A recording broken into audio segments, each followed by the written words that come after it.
ममता राम सो, समता सब संसार। बस राम के कृष्ण के प्रति आप यह ममत्व भाव रख लो, संसार के प्रति समभाव रख लो, बस इससे निवृत्ति हो जाएगी, छुटकारा प्राप्त हो जाएगा। प्रेम से को राधे राधे। दिव्य ज्ञानोपदेश दिया है। दिव्य ज्ञानोपदेश को श्रवण करने के पश्चात महाराज आत्मदेव की सदगति भई है और धुंधली की भी सदगति भई है। आप सब कथा सुनते रहते हैं, इसलिए हमने इस प्रसंग को बहुत लंबा न करते हुए, आप सब परम रसिक श्रोता हैं हमारे, और भागवत की श्रवण विधि के विषय पर अंतिम पर सनत कुमारों से देवर्षि नारद जी ने पूछा है, भगवान मैंने प्रत्यक्ष भागवत की द्वितीय आश्चर्यजनक घटना के विषय पर भी सुना और देखा भी। भागवत वास्तव में महाग्रंथ है। इसका जो भी आश्रय लेता है उसके जीवन की अशांति, उसके जीवन की दारिद्रता, उसके संपूर्ण रोगों का समन, उसकी यश और कीर्ति का विस्तार भागवत भगवान चरण शरण ग्रहण मात्र करने से प्रदान कर देते हैं। आप कृपा करके इसकी श्रवण विधि को हमें आप बतला दीजिए। श्रवण विधि के भागवत की कथा को श्रवण कैसे करना चाहिए, कैसे किया जाए, इस विधि को सनत कुमारों ने देवर्षि नारद से बतलाया है। जिसको भी भागवत कथा श्रवण करनी हो, सर्वप्रथम उसको ज्योतिषी के पास पर जाना चाहिए और एक दिव्य मुहूर्त का चयन करना चाहिए। प्रेम से कहो श्री राधे। मुहूर्त अपने आचार्य से कुल पुरोहित के द्वारा उसको निकलवाना चाहिए। फिर जिस स्थान पर कथा होनी हो वो स्थान छोटा नहीं होना चाहिए, विशाल वसुधा यानी भूमि वहाँ की बड़ी होना चाहिए, जहाँ पर एक नहीं बहुत से जीव एकत्रित होकर के गोविंद की भुवन पावनी गौरव गाथा का श्रवण लाभ प्राप्त कर सकें, ऐसी जगह का चयन करना चाहिए। मौसमानुसार आने वाले श्रोताओं के लिए हम व्यवस्थाएं करें उनके बैठने की। और देखो यहाँ तो सब व्यवस्था श्री ठाकुर जी की कृपा से है। यहाँ वातानुकूलित वातावरण के लिए भी यंत्र लगे हुए हैं। ऐसा ही स्थान होना चाहिए जो विद्यमान है, तो ऐसे स्थान का चयन होना चाहिए, वहाँ सारी व्यवस्थाएं करनी चाहिए जिससे श्रोता समाज को किसी भी प्रकार का कष्ट न हो। भागवत कथा श्रवण करने से पूर्व अपने कुल देवों का, अपने ग्राम देव का, अपने स्थान देव का पूजन उसको अवश्य करना ही चाहिए, जिसका पूजन हमारे आचार्य चरणों ने प्रातःकालीन आप मेरे चौरसिया परिवार के द्वारा संपन्न करवाया। दाहिने भाग पर सुंदर पंचांग देवों की उपासना हो, पंचांग पीठों का निर्माण हो, वहाँ पर पृथक पृथक देवों की आराधना हो और आराधना के फलस्वरूप तत्पश्चात भागवत जी का मूल पाठ हो। प्रेम से कहो राधे राधे।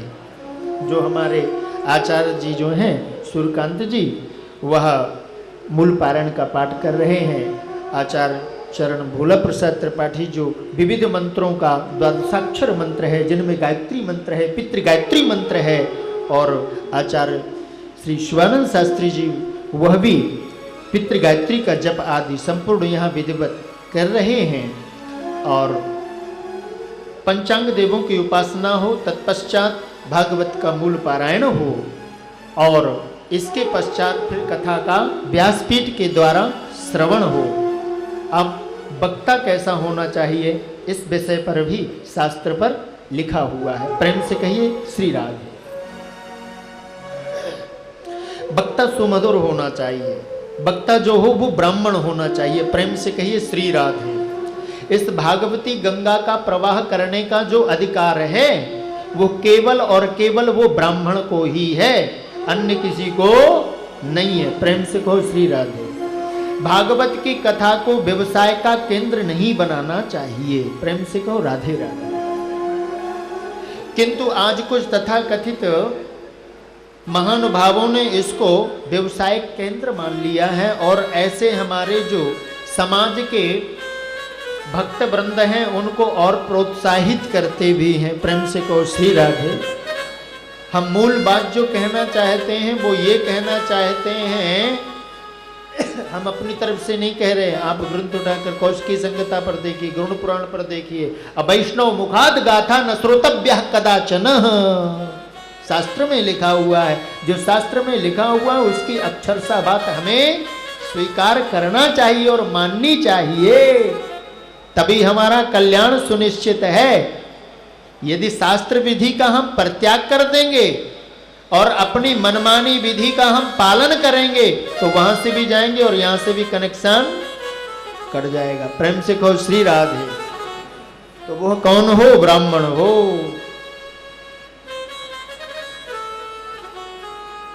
वक्ता जो होना चाहिए वह भागवत के जो क्लिष्ट प्रसंग हैं उनको बहुत सहजता से श्रोता के हृदयस्थ कर सके, ऐसा वक्ता होना चाहिए।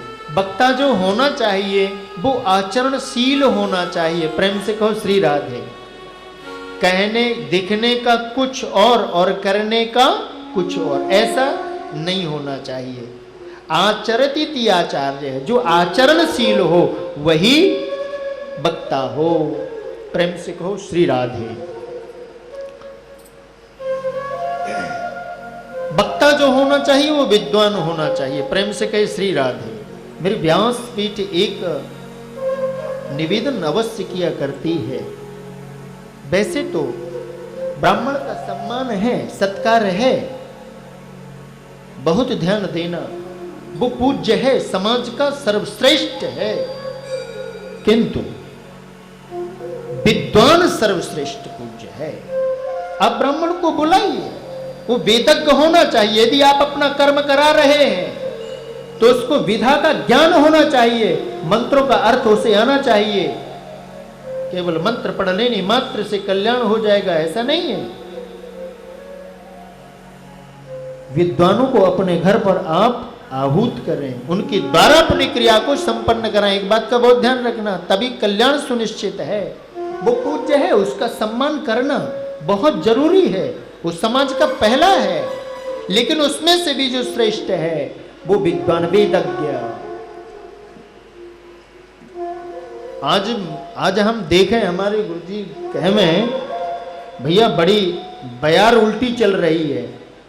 कई माताएं जो हैं महाराज व्यासपीठ पर बैठ करके, और हम बुराई नहीं कर रहे हैं, भगवान की कथा कहने का सबको अधिकार है, लेकिन व्यासपीठ से नहीं। चर्चा करने का अधिकार है, व्यासपीठ से नहीं। मर्यादाएं हैं, यदि हम मर्यादाओं का खंडन करेंगे तो हमारे जीवन पर उत्पात होना स्वाभाविक है। और विचित्र बात तो ये हो गई है कि आज श्रोता समाज का जो आकर्षण है वो तो रूपाकर्षण बढ़ गया है। जो रूपवान है, बढ़िया लंबे और चौड़े वैभव संपन्न है, मैं देखो महाराज कैसी भीड़ आनंद कर देंगे। भैया वास्तविकता पे जीने को प्रयास करो। राधे राधे। हाँ, जैसे हो वैसे ही ठाकुर के पास पे आ जाओ, सोई तत्काल स्वीकार कर लेवेगो। और तुम बनते रहोगे, घंटन श्रृंगार करते रहोगे, हैं? काम ना है बनने वालों। समय चला जाएगा हाथ से, क्योंकि समय बहुत थोड़ा है।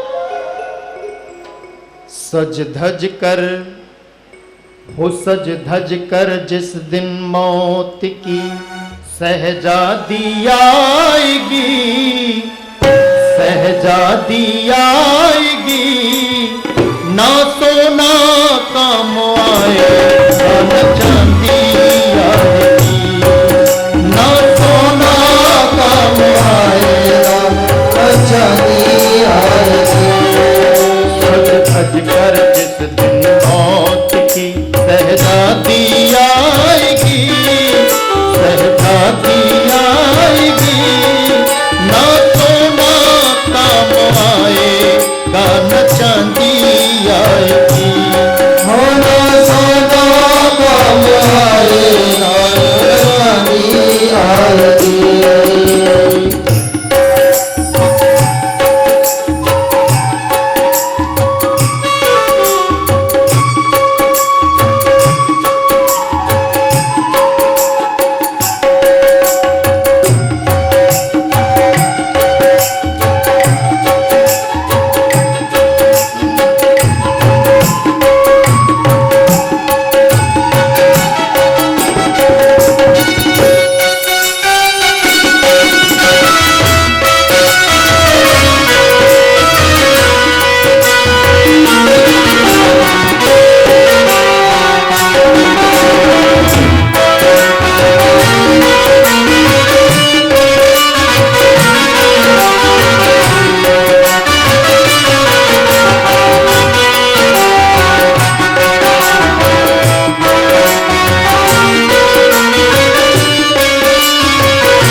तू सोने के सामान है तेरे, मिट्टी का तू सोने का सामान है तेरे, छोटा सा तू कितने बड़े अरमान है तेरे, छोटा सा तू कितने बड़े अरमान है तेरे। तेरी मिट्टी की काया मिट्टी में, तेरी मिट्टी की काया मिट्टी में जिस दिन समाएगी, मिट्टी की काया मिट्टी में जिस दिन समाएगी, ना सोना कमाएगा न चांदी आएगी, हो ना सोना काम आएगा न चांदी आएगी। सज धज कर जिस दिन मौत की,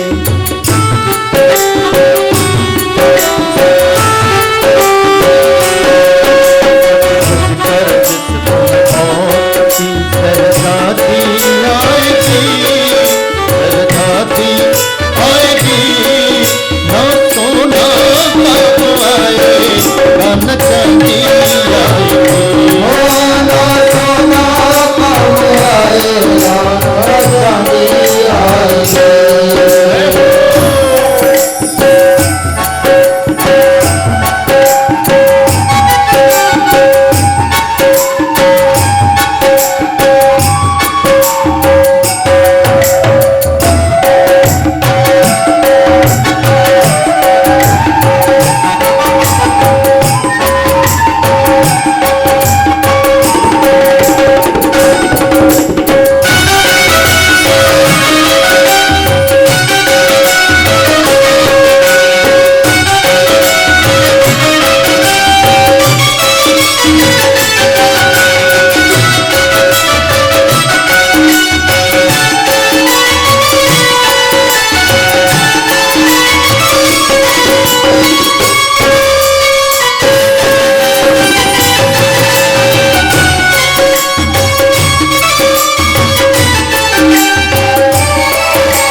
पंछी पिंजड़ा को छोड़ के उड़ना, पर सोचल पंछी तू छोड़ के उड़ना, मोह माया के सारे बंधन तोड़ के उड़ना, मोह माया के सारे बंधन तोड़ के उड़ना, धड़कन में तेरी मौत जिस दिन गुनगुनाएगी, धड़कन में तेरी मौत जिस दिन गुनगुनाएगी, ना सोना काम आएगा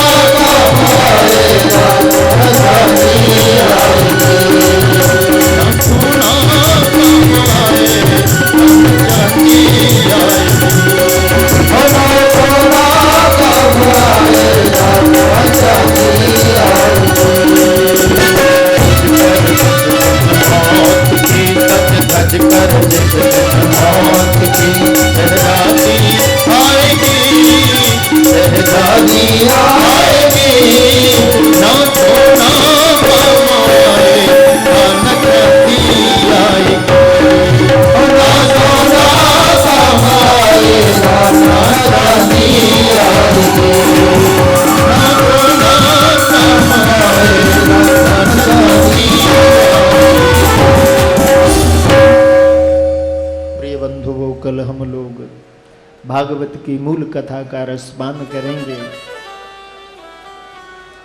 आप सब लोग अब भागवत भगवान की आरती करेंगे।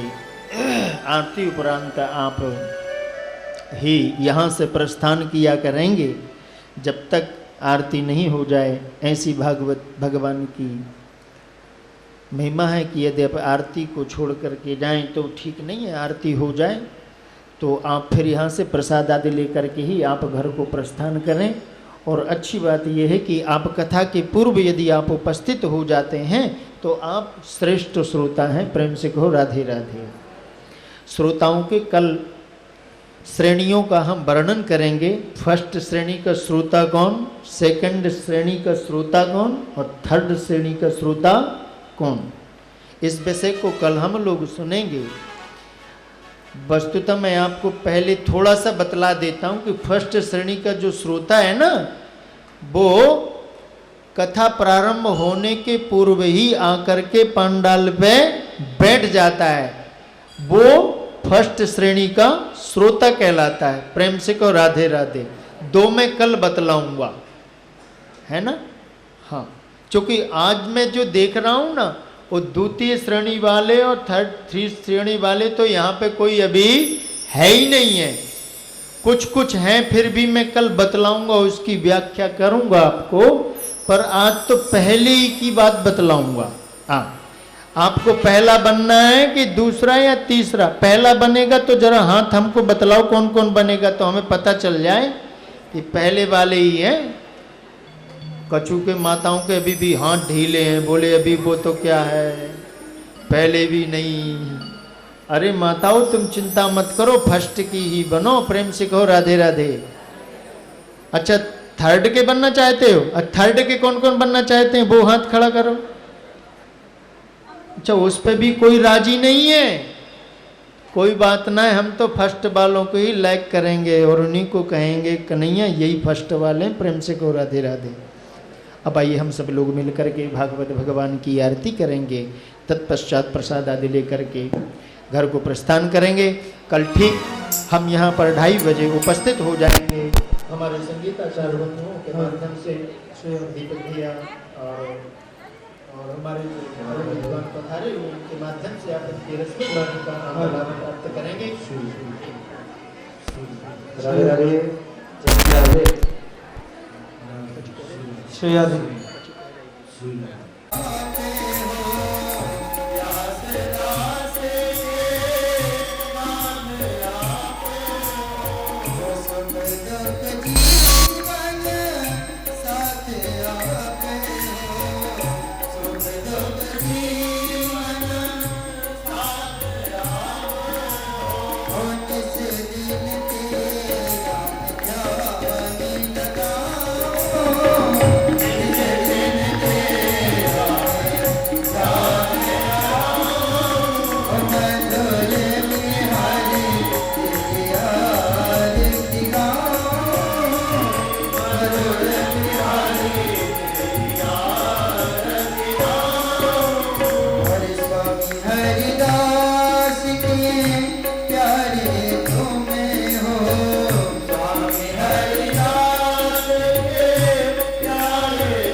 संसार सारं गुरुवेत्रहारं सदा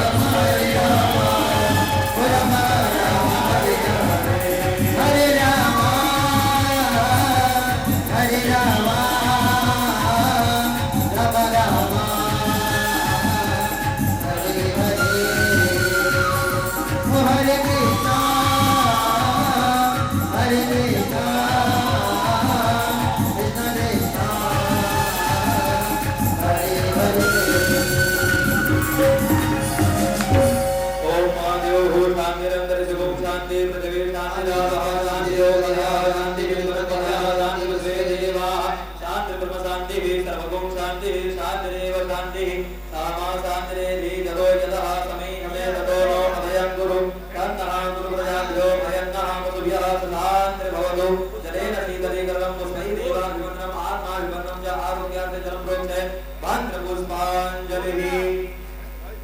सभी लोगों से निवेदन है कि थाली में पुष्प रखा हुआ है, सभी लोग मंत्र पुष्पांजलि ले लेंगे। जिनके पास पुष्प या अक्षत नहीं पहुंच पा रहा है किसी कारणवश, वो लोग भाव नहीं आरती में भावे पुष्पांजलि में प्रवेश करेंगे। आइए प्रार्थना मारो भगवान का स्मरण करते हुए हम लोग भागवत जी की मंत्र पुष्पांजलि करते हैं। हरि ओम जनेन जन्यामाया जन्ता देवास्तानि धर्माणि प्रथमान्यासन्न अनागम महिमानः सदन्तर्गोर्भिः साध्याः सन्ति देवाः। हरि ओम एकदन्ताय विद्महे वक्रतुण्डाय धीमहि तन्नो दन्ते प्रचोदयात्। हरि ओम कात्यायन्यै च विद्महे कन्याकुमार्यै च धीमहि तन्नो दुर्गा प्रचोदयात्। हरि ओम तत्पुरुषाय विद्महे महादेवाय धीमहि तन्नो रुद्रः प्रचोदयात्। हरि ओम ऋषभानुजायै च विद्महे श्रीकृष्णप्रियायै च धीमहि तन्नो रामः प्रचोदयात्। हरि ओम नन्दनन्दनाय विद्महे यशोदानन्दनाय धीमहि तन्नो श्रीकृष्णः प्रचोदयात्। हरि ओम अंजनीनन्दनाय विद्महे वायुपुत्राय धीमहि तन्नो श्रीहनुमत् प्रचोदयात्। श्रीवन्दिकामधुरचम्पकपाटलाब्जै पुण्णागजातिकरवीररसालपुष्पै बिल्वप्रभाततुलसीदलमञ्जरीभिः त्वां पूजयामि जगदीश्वर मे प्रसीद। नानासुगन्धपुष्पाणि यथा